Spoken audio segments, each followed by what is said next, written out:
Gvern li qed jibqa' jala għajnejh għar-realtajiet li qed joħloqu stess. Wara li l-ħamis il-Ministru Evarist Bartolo qal li l-Aġenzija Globali Transparency International qed tkun bully, issa kien imiss lill-Ministru Michael Falzon biex jipprova jxejjen dak li qalet din l-Aġenzija. Dan wara li Transparency International ippubblikat rapport li juri kif il-Gvern immexxi minn Robert Abela ġab l-ar riżultat li qatt kiseb Gvern Malti fejn tidħol il-ġlieda kontra l-korruzzjoni. Saqsejna lill-Ministru Falzon dwar dan iċ-ċertifikat iswed fuq l-operat tal-Gvern. Ministru, l-bieraħ il-Gvern reġaħa ċertifikat iswed ieħor fuq il-korruzzjoni. L-ewwel kummenti tiegħek fuq dan iċ-ċertifikat?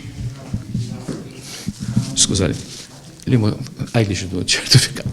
Wara li l-Ministru għamel ta' birruħu li ma femx konna qed nistaqsu erġajna spjegajnilu x'ridna nfissru, iżda l-Ministru bħal sħabu iddeċieda li dak li qalu Transparency International mhux ta' min jinkwita fuqu. L-aqwa ċertifikat huwa dak, ċertifikat li s-sarraf f'riżultati elettorali.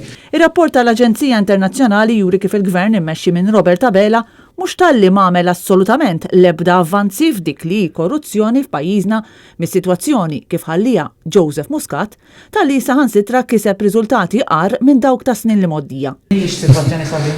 M'għandix inżid ma' dan. Minkejja din l-aħħar ċamata li rċieva l-Gvern ta' Abela fuq il-mod kif qed imexxi lil pajjiżna, il-Ministri tal-Gvern mhumiex imħassbin jew qed jagħmluha ta' birruhom li mhux inkwetati bil-mod kif qed ikomplu jarqu ir-reputazzjoni ta' pajjiżna mad-dinja. Kristina Majra għal Net News.